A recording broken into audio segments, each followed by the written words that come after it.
شامل ہونے کے بدلے شاطروں کی فتنہ پرداز جماعت میں شامل ہو گیا تھا۔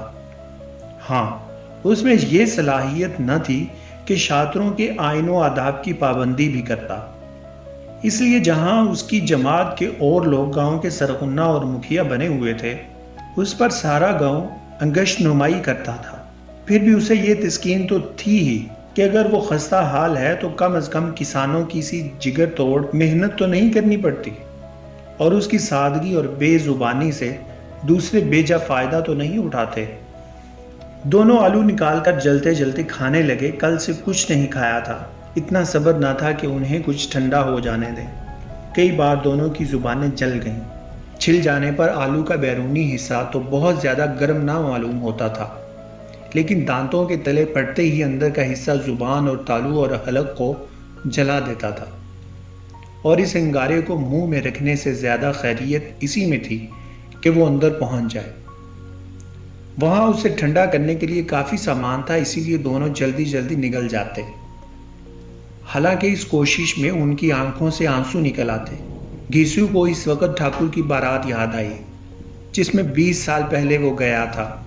اس دعوت میں اسے جو سحری نصیب ہوئی تھی وہ اس کی زندگی میں ایک یادگار واقعہ تھی، اور آج بھی اس کی یاد تازہ تھی۔ بولا، وہ بھوج نہیں بھولتا۔ لڑکی والوں نے سب کو پوڑیاں کھلائی تھیں، سب کو، چھوٹے بڑے سب نے پوڑیاں کھائیں۔ رائتا، 3 طرح کے سوکھے ساگ، ایک رسے دار ترکاری، دہی، چٹنی، مٹھائی۔ اب کیا بتاؤں کہ اس بھوج میں کتنا سواد ملا۔ کوئی روک نہیں تھی، جو چیز چاہو مانگو اور جتنا چاہو کھاؤ۔ لوگوں نے تو ایسا کھایا کہ کسی سے پانی نہ پیا گیا، مگر پڑوسنے والے ہیں کہ سامنے گرم گرم گول گول مہکتی کچوریاں ڈالے دیتے ہیں، اور جب سب نے منہ دھو لیا تو ایک ایک بیڑا پان بھی ملا، مگر مجھے پان لینے کی کہاں سدھ تھی۔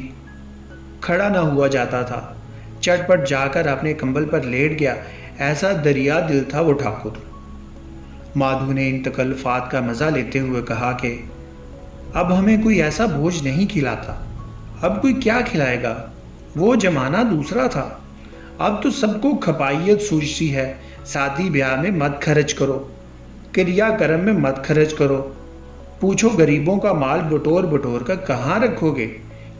مگر بٹورنے میں تو کمی نہیں ہے، ہاں خرچ میں کھپائیت سوچتی ہے۔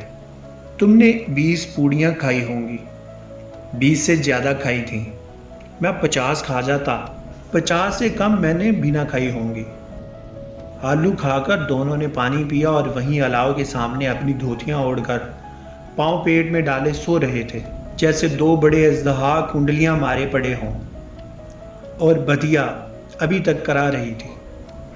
صبح کو مادھو نے کوٹھڑی میں جا کر دیکھا تو اس کی بیوی ٹھنڈی ہو گئی تھی، اس کے منہ پر مکھیاں بھنک رہی تھیں، پتھرائی ہوئی آنکھیں اوپر ٹنگی ہوئی تھی، سارا جسم خاک میں لت پت ہو رہا تھا، اس کے پیٹ میں بچہ مر گیا تھا۔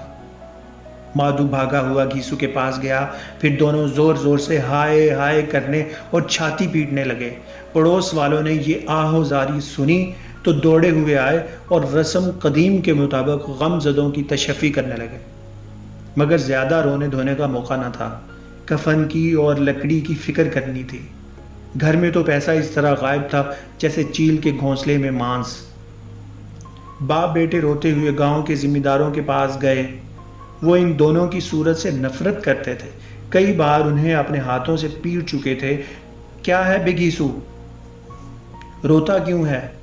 اب تو تیری صورت ہی نظر نہیں آتی، اب معلوم ہوتا ہے کہ تم اس گاؤں میں رہنا ہی نہیں چاہتے۔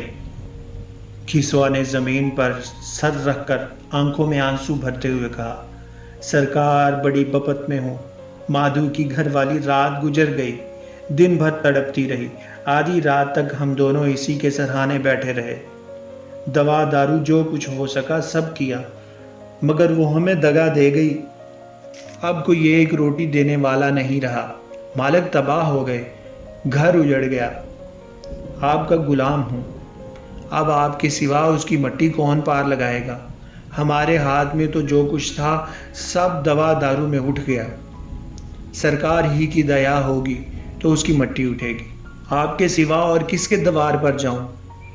ذمہ دار صاحب رحم دل آدمی تھے، مگر گھیسو پر رحم کرنا کالے کمبل پر رنگ چڑھانا تھا۔ یوں تو بلانے سے بھی نہیں آتا، آج جب غرض پڑی تو آ کر خوشامد کر رہا ہے، حرام خور کہیں کا، بدمعاش۔ مگر یہ غصہ یا انتقام کا موقع نہیں تھا۔ 2 روپے نکال کر پھینک دیے، مگر تشفی کا ایک کلمہ بھی منہ سے نہ نکلا۔ اس کی طرف تاکا تک نہیں، گویا سر کا بوجھ اتارا ہو۔ جب ذمہ دار صاحب نے 2 روپے دیے تو گاؤں کے بنیے مہاجنوں کو انکار کی جرت کیوں کر ہوتی؟ گھیسو ذمہ دار کے نام سے ڈنڈورا پیٹتا جاتا۔ کسی نے 2 آنے دیے، کسی نے 4 آنے۔ 1 گھنٹے میں گھیسو کے پاس 5 روپے کی معقول رقم جمع ہو گئی۔ کسی نے غلہ دیا اور کسی نے لکڑی، اور دوپہر کو گھیسو اور مادو بازار سے کفن لانے چلے۔ ادھر لوگ بانس کاٹنے لگے۔ گاؤں کی رقیق القلب عورتیں لاش آ کر دیکھتی تھیں اور اس کی بے بسی پر 2 بوند آنسو گرا کر چلی جاتی تھی۔ بازار میں پہنچ کر گھیسو بولا، لکڑی تو اسے جلانے بھر کو مل گئی ہے، کیوں مادو؟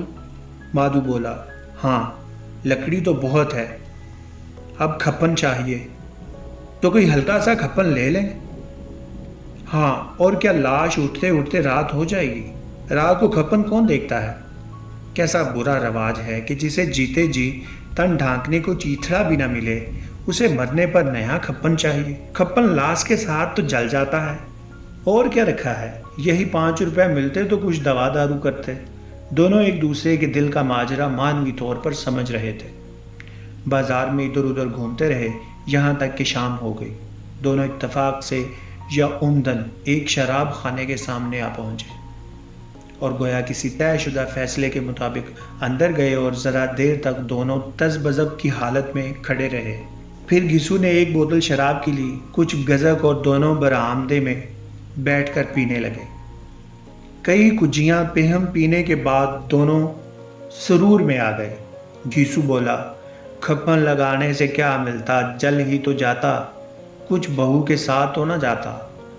مادھو آسمان کی طرف دیکھ کر بولا، گویا فرشتوں کو اپنی معصومیت کا یقین دلا رہا ہو۔ دنیا کا دستور ہے، یہی لوگ بامنوں کو ہزاروں کیوں دیتے ہیں؟ کون دیکھتا ہے پرلوک میں ملتا ہے کہ نہیں؟ بڑے آدمیوں کے پاس دھن ہے، پھونکیں، ہمارے پاس پھونکنے کو کیا ہے؟ لیکن لوگوں کو جواب کیا دیں گے؟ لوگ پوچھیں گے نہیں، کھپن کہاں ہے؟ گھیسو ہنسا، کہہ دیں گے کہ روپے کمر سے کھسک گئے، بہت ڈھونڈا ملے نہیں۔ مادھو بھی ہنسا۔ اس غیر متوقع خوش نصیبی پر قدرت کو اس طرح شکست دینے پر بولا، بڑی اچھی تھی بیچاری، مری بھی تو خوب کھلا پلا کر۔ آدھی بوتل سے زیادہ ختم ہو گئی۔ گھیسو نے 2 سیر پوڑیاں منگوائیں، گوشت اور سالن اور چٹ پٹ کلچیاں اور تلی ہوئی مچھلیاں۔ شراب خانے کے سامنے ہی دکان تھی۔ مادھو ساری چیزیں لے کر آ گیا۔ پورے 1.5 روپے خرچ ہو گئے، صرف تھوڑے سے پیسے بچ رہے تھے۔ دونوں اس وقت اس شان سے بیٹھے ہوئے پوڑیاں کھا رہے تھے جیسے جنگل میں کوئی شیر اپنا شکار اڑا رہا ہو۔ نہ جواب دہی کا خوف تھا، نہ بدنامی کی فکر۔ ذوف کے ان مراحل کو انہوں نے بہت پہلے طے کر لیا تھا۔ گھیسو فلسفیانہ انداز میں بولا، ہماری آتما پرسنّ ہو رہی ہے تو کیا اسے پن نہیں ہوگا؟ مادھو نے فرق عقیدت جھکا کر تصدیق کی، ضرور سے ضرور ہوگا، بھگوان تم انترجامی ہو۔ ایک لمحہ کے بعد مادھو کے دل میں ایک تشویش پیدا ہوئی، کیوں دادا، ہم لوگ بھی تو ایک نہ ایک دن وہاں جائیں گے ہی۔ گھیسو نے اس طفلانہ سوال کا جواب نہ دیا، مادھو کی طرف پرملامت انداز سے دیکھا۔ جو وہاں ہم لوگوں سے وہ پوچھے گی کہ تم نے ہمیں کھپن کیوں نہیں دیا تو کیا کہو گے؟ کہیں گے تمہارا سر۔